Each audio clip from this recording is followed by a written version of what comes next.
12 बच्चों के अनजाने में हो जाने के बाद इस जोड़े के सामने एक चुनौती थी। पिता ने 6 बंक बेड खरीदे, लेकिन कमरा तुरंत पूरी तरह भर गया। सांस लेने की जगह नहीं थी, खेलने की तो बात ही छोड़िए, बच्चों के पास सारा दिन सोने के अलावा कोई विकल्प नहीं था। इसलिए पत्नी ने हर दोस्त और रिश्तेदार को बुलाया एक आपातकालीन कमरे के सुधार के लिए और मिलकर उन्होंने एक शानदार योजना बनाई। सबसे पहले उन्होंने 12 बिस्तरों के लिए स्थान निर्धारित करने के लिए गैल्वेनाइज्ड स्क्वायर स्टील का उपयोग किया।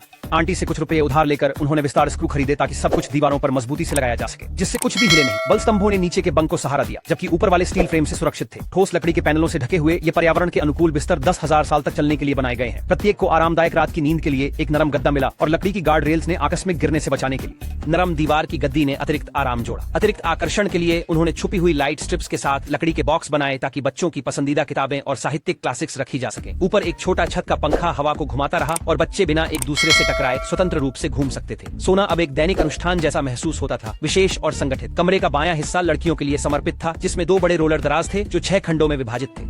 एक तरफ उनके अंडरवियर के लिए, दूसरी तरफ कम पहने जाने वाले कपड़े। बीच में एक चलने वाला रोलर हैंगर उनके रोजमर्रा के कपड़े और स्कर्ट को आसानी से उपलब्ध रखता था। दाईं तरफ लड़कों के लिए भी वही व्यवस्था थी, 2 बड़े दराज अंडरवियर और साफ सुथरे कपड़ों के लिए और एक रोलर हैंगर उनके अक्सर पहने जाने वाले कपड़ों के लिए। अंत में उन्होंने आंटी से एक बिल्ली का पिंजरा उधार लिया और एक बड़ी बिल्ली ले आए।